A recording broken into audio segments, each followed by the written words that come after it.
My name is Jerm. This is Germ Warfare, the battle of ideas. I don't think you and I have spoken in 2026. No, I don't. Oh shit! Hold on. No, I don't think we have. Have No, we haven't. No, I can't remember the last time. It was a while ago. Well, how do discussions normally go? Let's talk about the weather. Well, your weather's different, I'm sure. You know, when you're in the conspiratorial space, you can say, "How's the weather?" and then we get into a discussion about geoengineering. That's right. You know, I don't follow that closely because it's those kinds of things like chemtrails and crap like that. It's like I just figure, we're screwed. Well, listen, I've actually been entertaining the whole chemtrail thing recently, and this doesn't get me brownie points, in the alternative media space, but I am of the opinion that the whole chemtrail thing is completely overstated. Yeah, probably. And I think everything is. No, but I can tell you exactly why I think it's completely overstated. Because it's very, very expensive and extremely inefficient. I mean, there are so many better ways to poison people than to spray the skies. Because spraying the skies is, it's so unreliable and unpredictable, and and it also affects the people who are doing the spraying. Right. Well, that's what a lot of this stuff is. It's like even the vaccine thing. It's like, how do you implement genocide with something like that? When you've got all the people that are supposed to survive it are also, were they informed? Don't take the vaccine. It's like, and I mean, I know there was a lot of. I think that's quite easy, though. No, hold on. I think that's easier. Quite easy. Yeah, because I mean, it's literally an injection into your body, right? And you can also get a placebo. But right. Yeah, well, the chemtrails are the same thing that's going on with the whole mRNA technology that they're putting in mosquitoes and. No. But what I'm saying to you, no. Hold on. Go back a few steps. What I'm saying to you is that an airplane has to fly. It has to fly above you, and it has to actively spray something, right? Right. And so whoever is, I mean, firstly, there's a whole trail of things that has to happen in order for that to occur, which the conspiratorial folks don't ever look into. They don't follow the trail. Like where does the actual where do the chemicals come from? They have to come from somewhere, and then they have to go on a truck, and they have to go into the airplane somehow. So are they inside is it inside the fuel? Is it a separate compartment? Does it work differently? And I've interviewed geoengineering people, and they make fairly persuasive arguments about chemtrails. Mm-hmm. But they don't go beyond that, and that's what frustrates me. No, I don't know crap about chemtrails. I remember one of the first thing. This was like 25 years ago or more. It's more than that. And it was when it first started up as being a thing that people were talking about. And I had a very good friend who was in the Air Force. And I mentioned it to him, and we were communicating a lot together and whatever. And I mentioned, well, what about these chemtrails things? I never heard from him again. It was like he just disappeared. And then I started going, oh, gee, maybe there is something to it.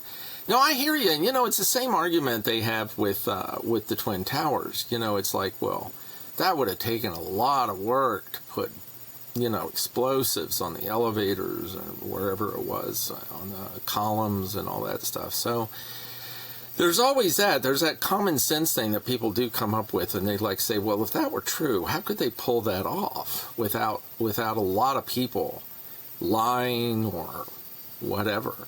But even that's fairly easy. I mean, these things are not complicated to do because most of the, shall we say, the peasant classes doing the groundwork don't really know what's going on at the top.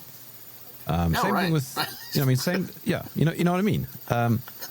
Like with the moon landing, whatever, right? Don't know, huh?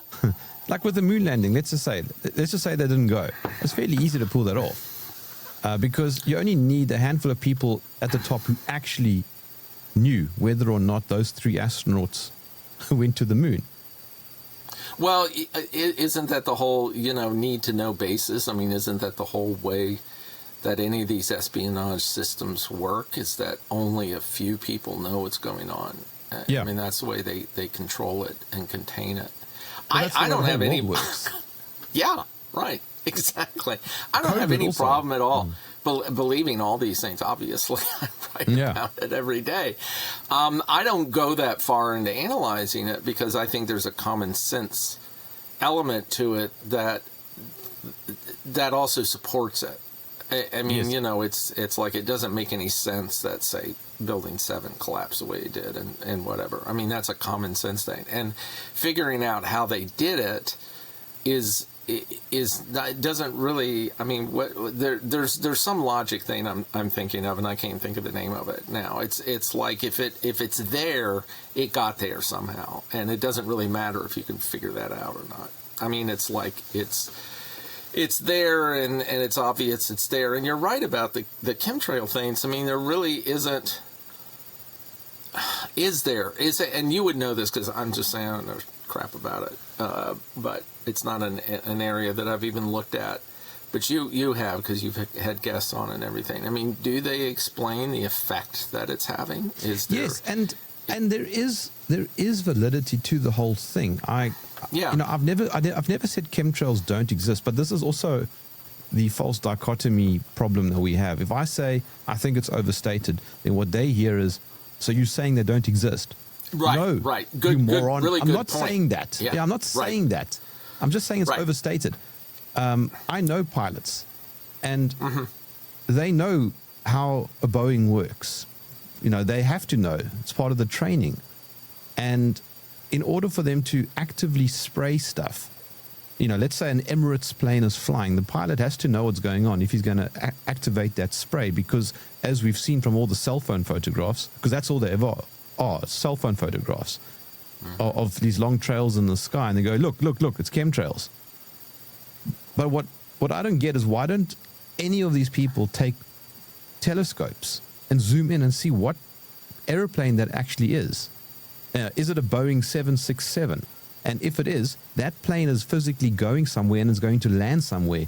That can be tracked and traced, and then you can have a look at that aeroplane, and you can see who the pilot was, and you can build a whole case around it.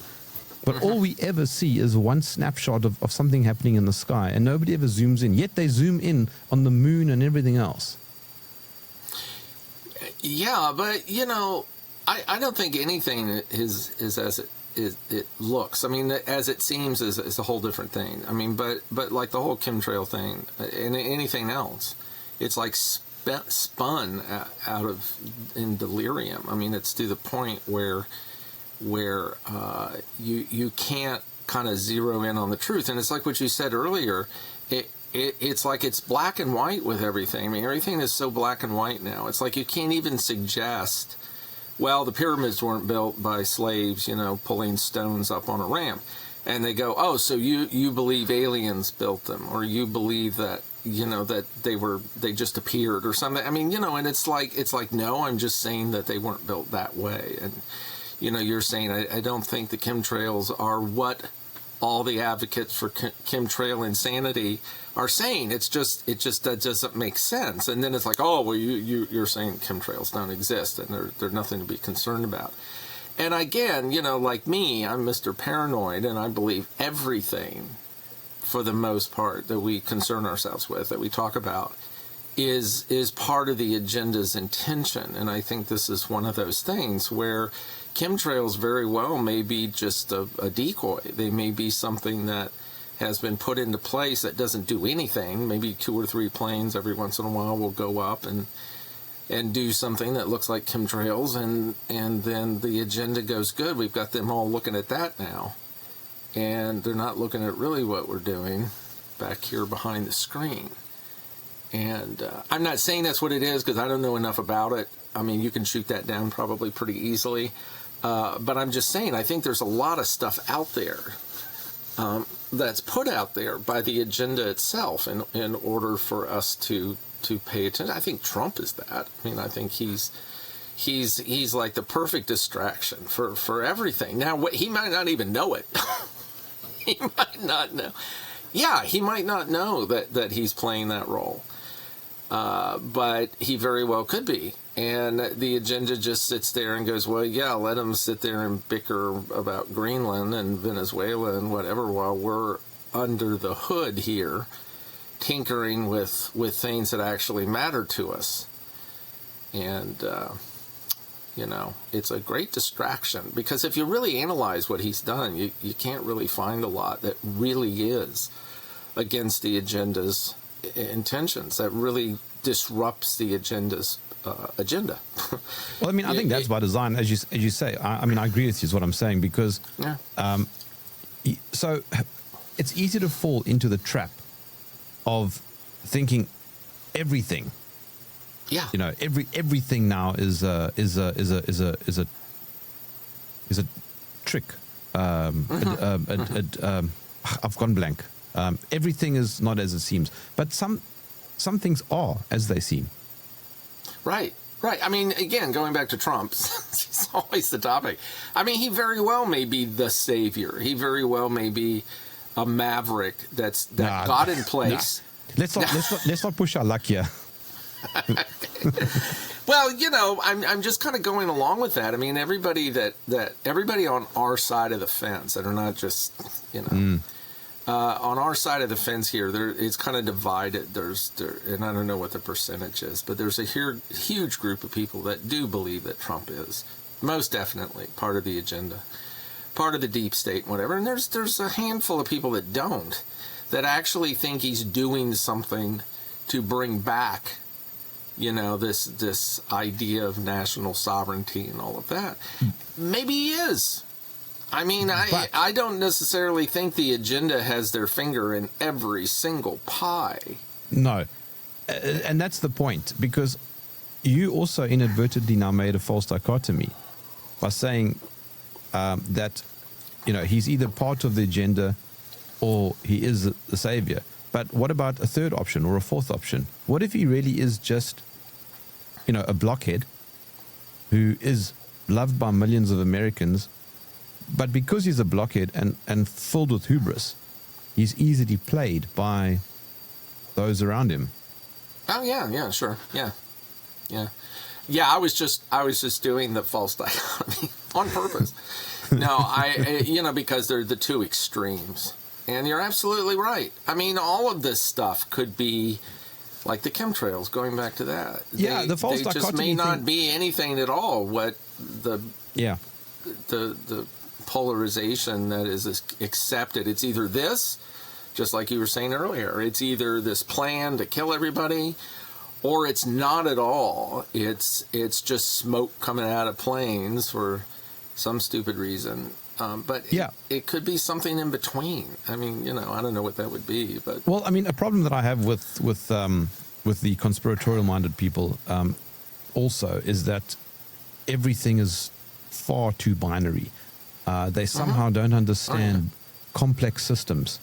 Right. And complexity is a huge part of life. Huge. I am not a fan of Occam's razor. I never have been. I mean, I may be an idiot for saying that, but there certainly is. But you hear that all the time. You hear people say, "Well, this is the simplest explanation for this." So Occam's razor, it must be the truth. And it's like, I'm a very firm believer in complexity and chaos and this idea that things are not as nicely put in a row. I mean, you hear about, I can't remember who it was that did this, but there was somebody mathematically that was going on about measuring coastlines and how that you can't do that with any kind of accuracy at all because the resolution changes. I mean, you're going to start measuring the width of a grain of sand. That could be part of that coastline that you're measuring. There's a term for that. I can't remember. Yes, what it is. and basically the conclusion was you can't actually know the length of a coastline around a country, for example. Right. You can't. Yeah, you can't. And I think that applies to everything. I mean, the complexity of any of these things. Trump is bad. Trump is good. It's like it's somewhere in between. Yes. And that's a simplistic example, I know, because sometimes that complexity doesn't matter. Yes. It doesn't have an, like, it doesn't matter if the grain of sand is going to change the number you put on the coastline length. Yeah, you know? But something could. Yeah. Part of the whole notion of complexity is that you can have simplicity within complexity also. So you can have things that appear as simply as they are, and then you can have things that are not as they seem. But it's too black and white to simply say everything is not as it seems.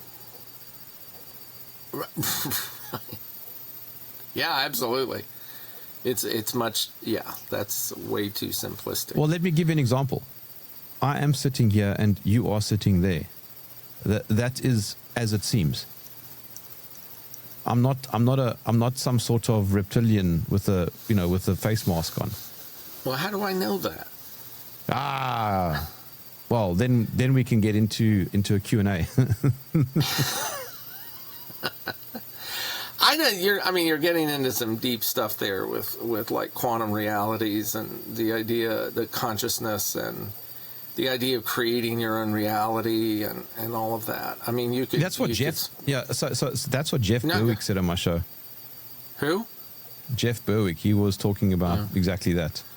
Yeah. Well, that's a consideration. I don't think it does us a lot of good to dive into that, because it's like, I think the only time it does us good is to realize that fear is a construct. Like the idea of fear of, most fear it kind of concludes with the fear of losing your body, the fear of dying, or the fear of pain, and those are constructs. They're not real.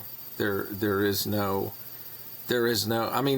a reality to dying. There's a reality to pain, but it's not the ultimate. It's not what people think it is. So if we are creating all this material imagery through consciousness, through the collapsing of the wave potential and all of that, it doesn't really do us much good because we live the life we're living for whatever reason. Now, if we act out of fear, it can have an impact on what does matter to us. If we're always terrified, we're going to get sucked up. When we're actually creating that ourselves, there should be no fear around it. But that you're getting into weird stuff. I had the pleasure of having I had Gavin De Becker on my podcast a few years ago. Most people don't know who he is, but if you look him up on YouTube, you'll see he's been on Rogan a few times. And he wrote a very interesting book called The Gift of Fear. And he argues that fear is actually something that keeps us alive. It is. If being alive is your prime directive, it definitely is. We're designed that way. We're designed to fear harm and fear losing a limb or fear losing our life or whatever. Absolutely. But that may not be reality. Reality, physical reality, yes, but not true reality. What is the line from Course in Miracles? It's nothing real can be threatened. Nothing unreal exists. Therein lies the peace of God, which is really kind of grasping this whole idea. It's like saying that nothing that is truly real, not like what we think is real, physical reality, but what is truly real cannot be threatened. So there's no fear around it. And nothing unreal actually exists. It's an illusion. It's a creation of consciousness in order to participate in this physical duality of life where we have edges, like, my body stops here and this phone has edges to it. I can pick it up and move it and whatever. So therefore, the quantum wave is collapsed through our consciousness so that this is a thing. But our bodies are the same way. We tend to think, obviously, that our bodies are who we are, but they're not. And what they truly are cannot be threatened because it's the only thing that's real. Does that make sense? Just It's getting a bit of woo-woo.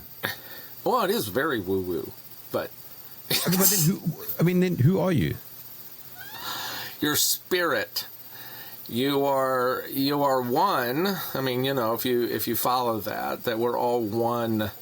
We're not a thing, but God, or whatever you want to call it, is one thought, one intention, one whatever. I mean, it's hard to say because you usually say things in things, that material thing, and we are that. We're essentially collapsed into a being with a face, as a human, with a body that is kind of universally similar, and what we call a brain, which is an organ in our head. It's more like a TV receiver than it is a thing that creates. So that's what we physically are on the physical earth. And yeah, we have a job to do here, I think. I mean, I don't know if it's a job or it's just to exist. So we want to maintain this so that we can do that. So we don't want to just walk off a cliff or fall out of a window on a 20-story building. We don't want to die.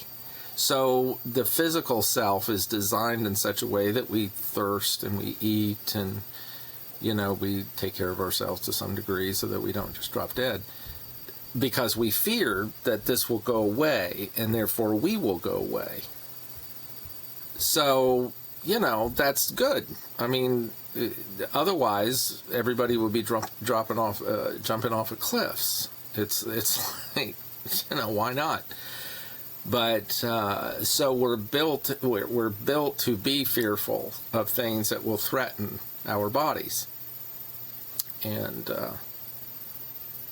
I don't know what good it does to go on about that, but well, I mean, so what's interesting there is that you're correct when you say what good is there, because this is what happens when you get analysis paralysis, and it, for me, there's an overlap. It dovetails with the everybody's out to get us narrative. I'm not paranoid. Everybody really is out to get us. But it's not very helpful either. And well, it depends on, define helpful. I mean, what at some point goal? you have to wake up in the morning and smile. Well, yeah. I mean, that's kind of the essence of it. So you can get up in the morning and smile every day if you don't pay attention to any information that comes in, other than your surrounding, other than what's within reach, like literally. I mean, I'm not worrying right now about the car speeding out on the freeway that if I stood in front of would kill me. I'm not even thinking about that. So is that the best place to be? Is only concern yourself with your direct surroundings, your family, your, maybe extend it out a little bit to your community, to your neighbors. Certainly you have to extend it out far enough to your grocery store if you want to eat. But this is the essence of living off the grid. This is what that's all about. To find a community that can sustain itself, through growing food or whatever it might be, and is safe enough that the external world, all the bullshit that's going on in it, is not going to affect you. Now, you can do that to a degree. You can't do it completely because you got chemtrails you got to worry about. There's you can't totally protect yourself. And then, of course, the government doesn't like that. We have a lot of examples of things like Ruby Ridge and Waco and stuff like that, where the government doesn't like the idea that people are trying to collect rainwater and crap. But, I don't know. I think what I'm getting at is you can have a discussion about, let's say, I don't know, a great song from the 80s, and someone will say to you, oh, that's a distraction. there's actual real stuff to talk about. Why are we worried about crap like that? That's just bread and circuses. And I really absolutely hate that, because then just slit your wrists. At some point you need to break out of all that pessimism and negativity, and you need to be able to see, the bunnies, and you need to be able to see the rainbow. Not everything is a distraction. We are designed also to be entertained, even for a short while. I think the only thing, I agree with you 100%. I think the only thing we're designed to do is to take care of what we have control over, to take care of what's within arm's reach. Like what I was just describing. I think that's what we were designed to do. I don't think we were designed to take in all of this junk that we take in. Now, some people don't. You and I do. So the lesson for you is to stop doing what you do for a living. Okay, because you that's what you do. You take but you can balance it. You can balance it. You have to balance it. I think anybody that tells you something like, don't listen to that song and don't comment on it because it's surface and it's garbage, I think they're the ones that have the problem.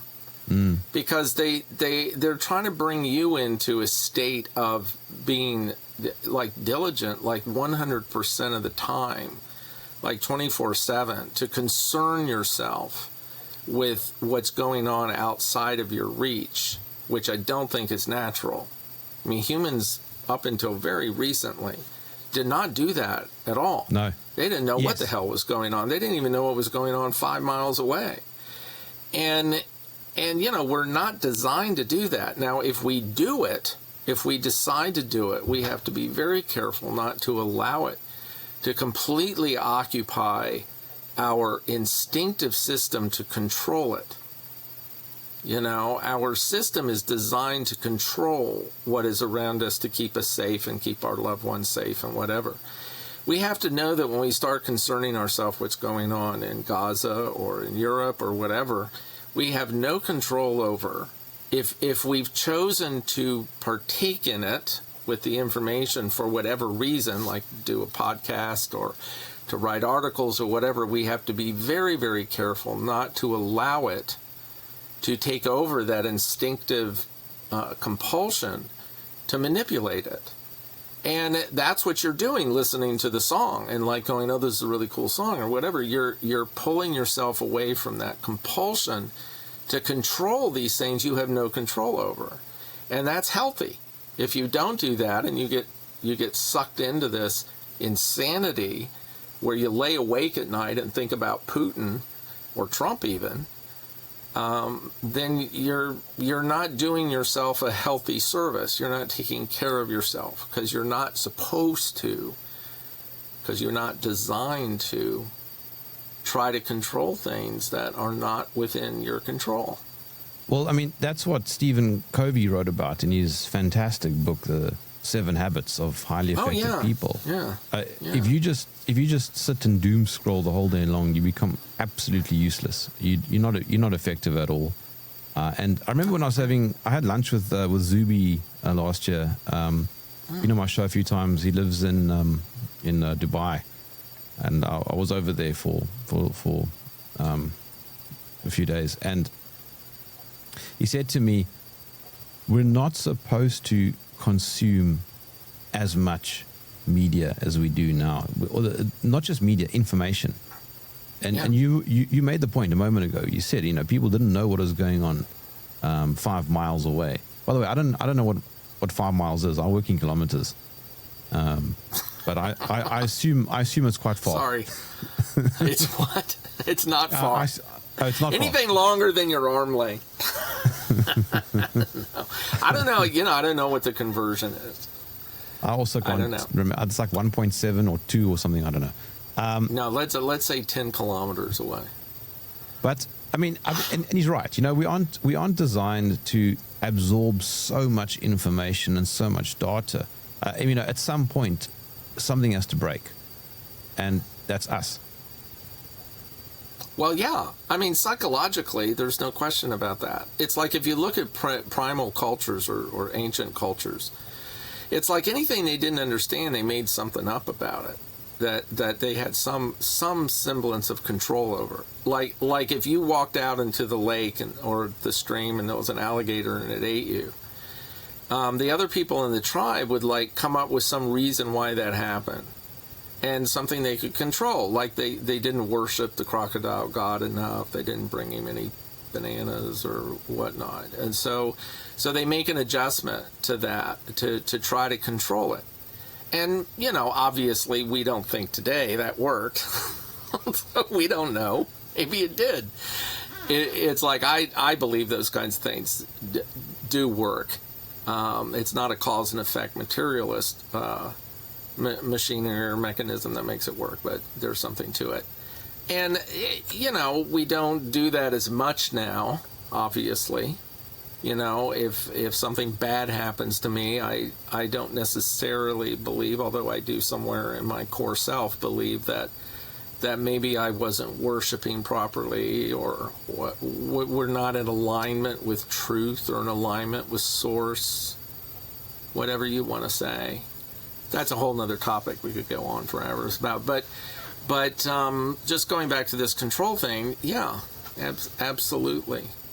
If you bring in more information that makes you believe you should control, you're going to damage yourself psychologically, because psychologically we're not designed to deal with that. We certainly have certainly learned over time to deal with it better than we would have. I mean, if you think about grabbing somebody from like the 1200s, let's say, and dropping them on the freeway in a car, they would probably lose their mind very, very quickly, like literally, because they couldn't deal with it. They couldn't deal with all of the things flying around them that we do deal with. I just wrote an article about denial, which is kind of touching on this.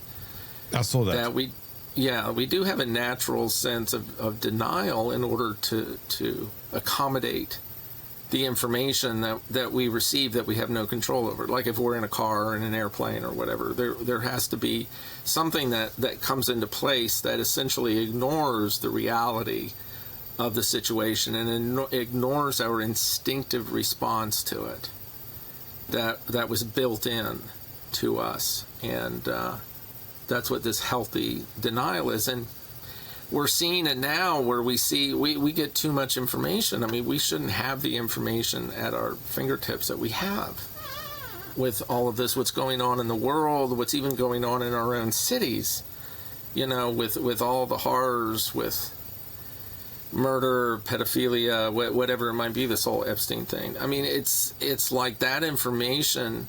Yes, you can argue it the other way around, where if we didn't have the information, we would never be able to do anything about it. And there is something we can do about it to some degree. We can insist that people be brought up on charges. We can insist that people, have a better, healthier standard of living. The people that have control, that actually the authorities, the politicians and whatever. So in that sense, it's a good thing. I'm not saying that we should just be ignorance is bliss and just live through our lives with absolutely no information input. I think it's kind of getting to that point, though. I don't know. I mean, it almost feels like the... Well, yes, I think so too, because even people in my circles go, I'm tuning out. I've had enough. Right. It's too much. Right. And that's the counterbalance. That's right. That's right. Or if you don't counter that much, you do what I do. You listen to songs or watch a movie or something, and then when someone says, but that's a distraction. Yes, that's exactly correct. It is a distraction, and that's what I want. Because if I don't have that distraction, I might end up on antidepressants or taking pills for something. You have to counterbalance that huge amount of information that's flowing into us every day. You can if you choose to be a human being. You can, if you want to devote your life and everything there is about you to the cause, to be a soldier for the cause, like you think just metaphorically, all of the men that went to war, that went on crusades throughout history, they essentially gave up their life and were ready to literally die for what they were doing. I mean, even as recent as, well, going on right now. I mean, a war in Europe. Yeah, but not everybody is the same. Well, no, not everybody's the same. Not everybody chooses that. Some people are forced into it, obviously, but not everybody chooses that. And to bring it back from a war situation, to say like what we do, I know what I do. It's like, I believe, as weird as woo-woo as this is going to sound, I believe I am answering a calling. I believe that the purpose in my life at this time in my life is to engage myself, not to the point where I psychologically burn out, but to a point where I do focus on it. And my wife doesn't want me to. I mean, she says, why are you doing this? Why are you looking for all of this? And I go, I don't know. It's just what I do. It's just what I'm driven to do. Maybe one day that'll change and I won't be driven to do it anymore, and I'll be driven to go sit on a beach somewhere until I expire, and then I'll be fine, But I do think if you engage in it, and again, without fear, I think fear is the key thing that causes the problem. I mean, psychologically, we're designed not to take in this kind of information. We need a break from it. But aside from that, I always think about Rachel's line in the Bible where she goes out, and I can't remember the details of it, but she goes out to battle, and her line is, if I perish, I perish. That it's like, okay, I'm not afraid of this. I'm not afraid of perishing for this cause. If I do, I do. If I don't, I don't. Great. But I don't care. I don't think everybody has to be that way by any means. I don't think this guy telling you not to listen to songs, that it's a distraction. It's like, that's his choice. Or her choice. Yes. And then the best is, yeah, but dude, all right, I get it. You need to have a distraction, but don't watch movies. Go for a walk. Well, how about don't you prescribe to me? Yeah. Well, that's a projection. Yeah, I don't know the guy or anything. Yeah, I live in Africa. I go for a lot of walks. we have a lot of sunshine here. We have a lot of broken infrastructure, and we have many opportunities to go into nature. Don't worry about that. You don't have to tell me to go outside. Right. No, it's like anytime anybody's telling you what they think you should do, that's a projection of their own inadequacies, their own psychological holes, and whatever. I mean, it almost. I mean, we all do it. I mean, I'm not criticizing anybody that does it. It's like anytime we think we know what's best for somebody, even with its obvious stuff. You can inform people. You can say, hey, I read an article that said, looking at movies is not as good as going out for a walk. I mean, you can do that, but any time you start projecting onto them, you're not doing the right thing, and I know what the right thing is, and this is what it is. You're dealing with projections then, not anything really constructive. It's more about them and their inability to kind of integrate their own whatever it is, And this is why I think it's so important to always focus first inwardly before outwardly. You can't win any wars if you only focus outwardly.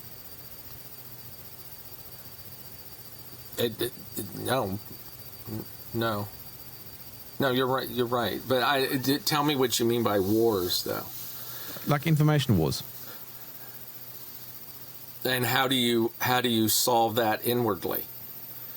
Well, how can I think clearly if I am eating badly, sleeping badly, fighting with my wife all day long so that I'm perpetually angry? Oh, yeah. That's what I thought. Well, I wasn't even sure that's what you meant, but that absolutely 100%. I mean, you can't... The structure of your system is... or it is dependent on the structure of your system to do anything in the world. And, you don't count anymore. You're not allowed to to be like Rachel. You can't go out and conquer the beast anymore. You're not allowed to do that. You have a family, and You got to choose your battles. well, you don't have that choice. Your number one priority is your son, and if you get any more of them, come Well, out. and my wife. Well, not as much, but yes, if you choose that. But again, a partner is autonomous. They're independent to some degree. I mean, certainly your structure of your relationship is you can decide that that's your position and whatever, and that's fine. But in reality, it's not the same as having a dependent. You have a dependent being that their health and their survival is dependent on you. So you can do what you do to some degree, obviously, because you do have to take care of yourself to some point. But if there's ever a choice, you don't have that choice. I don't think. I mean, that's my opinion. It's a shit, but this is also I think why I get- archetypally, Yeah, I mean, this is why I get frustrated. When people criticize, let's say I do a few episodes on diet, when there's a war going on in the Middle East, how can you be talking about steaks? But I talk about steaks because, I also am human, number one, and I enjoy eating. I don't know about you, but I enjoy eating. It's a part of. About me. I mean, It's a part of being alive. And also, I want to eat in the best way possible so that, as I just said a moment ago, so I can think in the best way possible. yeah. You have to cast a wide net if you want to put all the puzzle pieces together. Well, absolutely. I mean, you are a material being, and a material being requires certain care in order to maintain its existence. I mean, both physiologically and mentally and emotionally and spiritually, I believe. So, yeah, you have to keep just like a warrior has to keep up his body or he'll be slashed apart immediately. Well, I mean, Yeah, the truth is, Todd, that we are living in a material world, and I am a material girl or boy. Well, you're a girl now, aren't you? Didn't you transform? You transitioned. I identify. You can't tell the difference anymore. They all look the same. And it's a whole point, isn't it? Get everybody to look the same. To be the This same. is the thing. Life is this is the beautiful horseshoe to something we said at the beginning, right? Complex systems. You can't be a one-trick pony and think you're going to win information wars. No. Mm-mm. Going back to that projection idea, it's like it's one thing, like let's say somebody decides to know nothing about anything other than what's going on in their block or in their neighborhood. They don't want to know anything about the world, nothing. And then you have That's somebody fine. else, that's fine. See, you just said it. That's fine. And the problem comes in when somebody else comes along that's not doing that and points a finger at them and says, you can't be like this. You can't do this. The same goes reversed. And this is where, and you've read my writing, I use the sheep and shrew thing all the time, and I get in a lot of trouble for it. This idea of the sheep, my problem with sheep is not so much that they're sheep and they're following the tail in front of them. It's that they're not aware of the truth. That's one thing. The other is that they come after me for not being a sheep. That's where the problem is. And I don't come after them for being a sheep. I mean, I do on a broad sense. I think that the more ignorant people are, the more problem there is in the world, because obviously a lot of our problems would be solved if people were thinking and were aware. But that's as a group. As individuals, I have a lot of sheep around me and my family and whatever that I adore. I love them. I would never, their sheepness doesn't change my love for them as my friends and my family. It does for them, though, which is the part that I just lose it over. And, okay, see, I got a problem there. But, this idea that the love for me and the care for me as a person is predicated on whether I believe certain things or not, or believe certain things about how I live my life or what's important to me or whatever. And I think there's certain levels of that are unnatural. I think it's unnatural to be a serial killer, or it's unnatural to be a pedophile or whatever. And I can see people making judgments based on those things, but not on whether I support Trump, which I don't, but whether I support him or not. Things like that, or not even support him, but just not say black and white, everything he does is evil. I don't do that. And yet I'm judged for that. And I think that's one of the major differences between people that think, say, like, and I'm assuming you think the same way because of what you're saying here, but think this particular way, that it's like, as long as you're not interfering directly with me and my life and my family, I'm not going to oppose what you do or think. And yes, I think largely. Well, I shouldn't. I said that wrong. I don't mean oppose what you do or think, but oppose you as a person. Yeah, I largely agree with that. I think that is probably the core sort of anarchist libertarian position. It's it's the, what do they call it? The non-violence approach or something like that. Yeah, I don't know. Where it's basically you do you and I'll do me kind of thing, right? Right. But reality isn't like that, though, because what you do does sometimes affect me. Like, for example, if you pee into a stream, that example doesn't work because that. I do that all the time. Yeah, me too. You mean downstream, somebody drinking the water you peed in? Yeah, I don't suppose that's a very good example. Okay, I can't think of an example, but that's let's just stay with that for just a second. Yeah, you're absolutely right. You should go up to that person and say, you know what, I drink the water here, you're peeing in it, you got to stop doing that. Mm-hmm. That doesn't mean I hate them. It doesn't mean I'm going to kill them. I think I might kill them. Sure. What I'm getting at is the butterfly effect. I think that our actions can create consequences that we aren't aware of.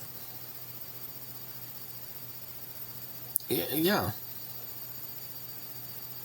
Again, and maybe I was stupid or didn't make it clear or whatever. I'm really talking more about, look at war. The purpose of war is to kill people that represent a country that isn't doing right by the other country that's trying to kill the people in the country.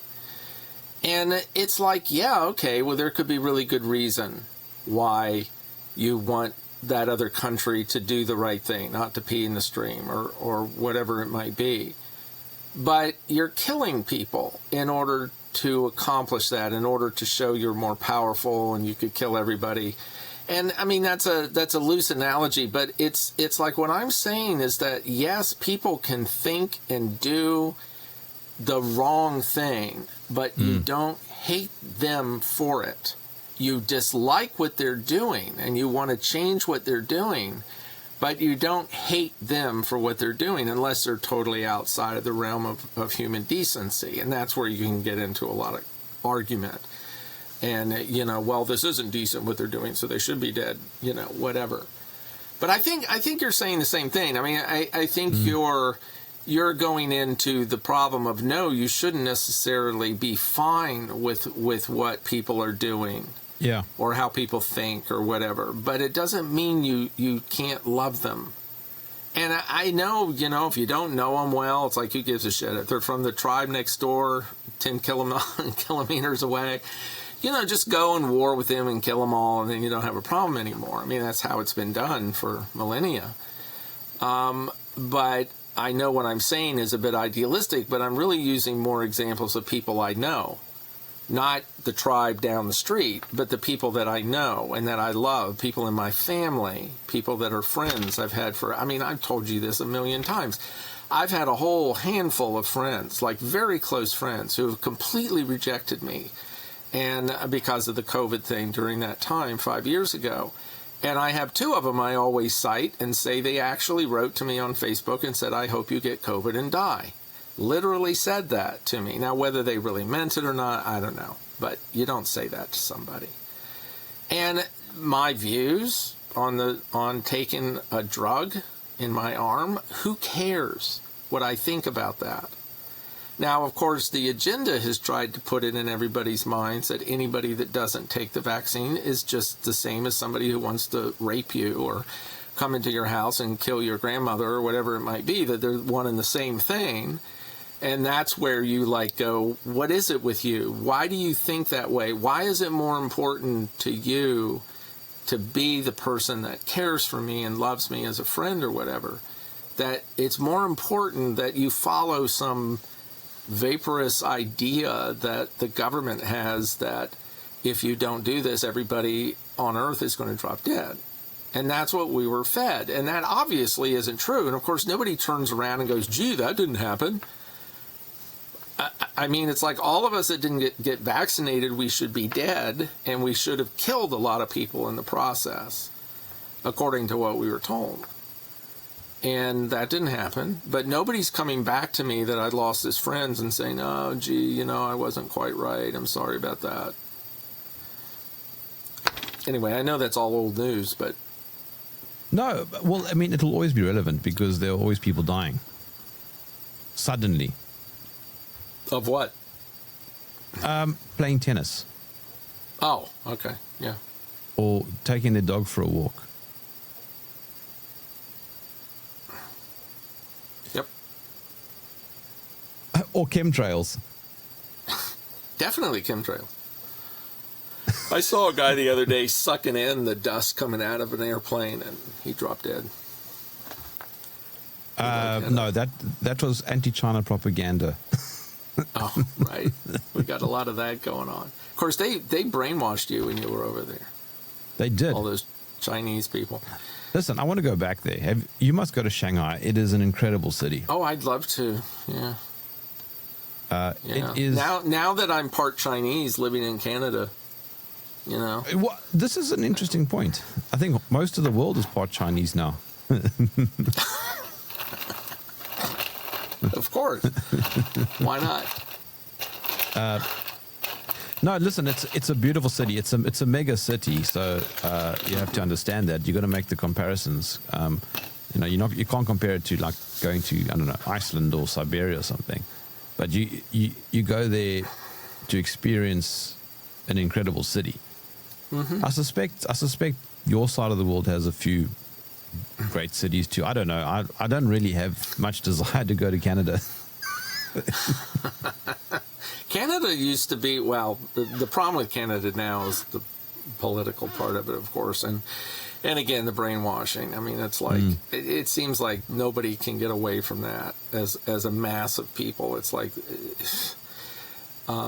so that's a problem. But, Canadians and Canada itself has always been, Canada's had a really incredible position because they're essentially taken care of militarily and everything by the United States, that they've had the opportunity to really grow and evolve only from kind of an idealistic utopian almost state.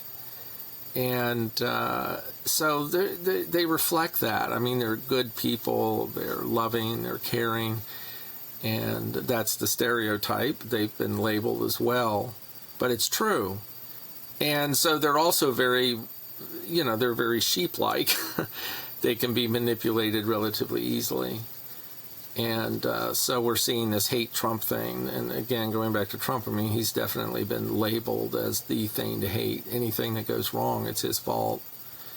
And rather than take responsibility for it yourself and deal with it as what it actually is, even if you can be sure that Trump is nuts and selfish and all of those things, you can still deal with what's going on without focusing your people to hate the United States. because of Trump in particular, but the United States in general. I went back to Virginia for a week a while back, and when I came back, well, even when I went, there was only 2 cars in front of me at the border, and when I came back into Canada, the entire border with like 20 or so booths, immigration booths to go through, a huge parking lot was totally empty. There wasn't a single person there. And that's Really? the way Canadians fight back. Yeah, stupid ways that don't have any influence at all. You know. What's the population of Canada? I don't know. I think it's like 36 million, something like that. I think. I don't know. I could be totally wrong. Could be 10 times that. I don't know. I always have in my head it's like 36, 37 million. You should have AI right there and ask it. No, I won't type it in now. We're coming in for the final lap anyway. So Yeah. I'll go with your figures. Okay. We really have chatted about lots and nothing. That's right. I know. The classic spitballing. But Yeah. then we have to horseshoe back just to neaten everything up. We started off talking about chemtrails, and I think there is a psychological aspect to that. And I was thinking about this actually the other day, that some folks with whom I interact will simply reject anything and everything that is considered mainstream. And if you accept anything that's mainstream, you're a normie. And I find that a false dichotomy. I think it's a trap. Because not everything, again, is that binary. I think you're hitting on probably one of the most important things to be talked about. And I think that's one reason why I like you so much. Because I feel very isolated in being that way. What you're presenting here. And of course I'm sorry folks, I apologize if people are offended by me using the word sheep. It's just a word to kind of talk about dichotomies, to show a different mindset. Not everybody that's in it is 100% in it. I realize that. And I mean, what you're saying is that you do need people who have a herd-like mindset also. You do need them? Yes. I think so. I think for an idealistic culture to function well, you have to have an uncorrupt leadership. But I mean, imagine you're in a village and everybody is this sort of anarchist, non-sheep type person, and there's this huge fire, and they don't know about it yet, and you go in saying, guys, there's a huge fire, come out. Now, what you do want is a herd-like mindset. You want everybody to come out of the village. But if all of them are these sort of like, up yours, I'm not listening to you, who are you to tell me what to do? And then they all burn. There you go. You got rid of them. No, absolutely. Sorry, but see, there's an assumption there that's vital. The assumption is that the people that are the leaders of a group of sheep are benevolent and care about people. Sure, there's going to be gray areas and everything, but that actually have a heart and care about people. I don't think that's universally true. I do think there's some politicians and whatever that actually do care about people. I'm not doing what you're saying that's a problem. I'm not saying everybody, but most of them seem to be. I never used to believe this until recently, but most of them seem to have their own agenda. Now, their agenda may be in their mind benevolent. And this is something that our side doesn't like to think about. I mean, the New World Order and whatever, they may have the right idea about keeping as many people alive that are working, that are contributors to this culture and society and all of that. They may truly believe that this is the way to go. And it never has been. I mean, human beings don't work that way. They don't work in a utopian setting. I mean, communism has proven that. I mean, that was their ideal. I've read a lot of Lenin's work, and Lenin, when he first started out, and Marx the same way. I mean, they had a benevolent idea about how culture should be run. And it is a good idea, but it doesn't work. And it's been proven again and again and again that it doesn't. So no matter how much they like to strut around saying, oh, we're doing this for the good of the people, that just isn't human nature. It's never worked that way. And so. Okay, Todd. Yes, sir. How can I follow your work?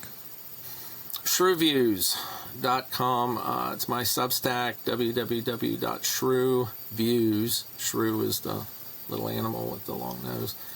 And long story, but I got hundreds of articles there, so would love to see you there.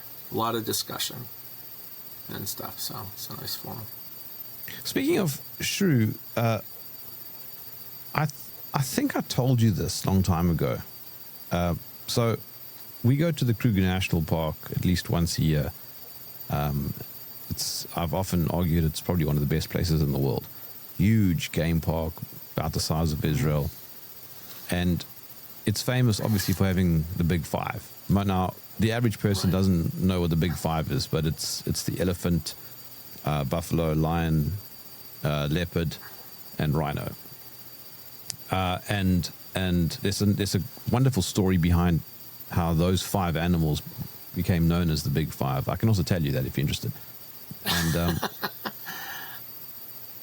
we also have what's known as the Little Five, and this is more of an unofficial kind of. Okay. It's more of a trope, but it's nonetheless something that exists. And a shrew is considered one of, actually more specifically, the elephant shrew. Right. Well, that's the one. That's the one we're always talking about. And he's considered one of the Little Five. Cool. Well, there you go. Yeah, he's a feisty little guy. Yeah. I think there's a rhino beetle or something like that, which is also part of it. I can't remember the Little Five, but they're basically the miniature versions of the Big Five. Do they each have a correlation with the Big Five, like the elephant shrew and the elephant and the rhino beetle and the rhino? Yes, okay, yeah. That's correct. Yeah. Oh, that's cool. Well, shrews are known for being very vicious toward animals 1,000 times their size. Like they'll jump up and bite the nose of a dog and stuff like that. So, it's a long story. I was actually underplaying it a little bit, but when we were at the Kruger National Park, I think the last time or the second last time, I can't remember, there was a tour group, and we went and spoke to them. They just happened to be nearby, and asked them, are they going to go try and find the Big Five? And they said, no. We're actually here to find the Little Five. Oh, that's funny. That's funny. That's cool. So I can only imagine how slowly you must be driving through the park, because you've got to be looking down at the ground. That's right. Or walking. You're not going to find it. You can't really walk then. Oh, you can't?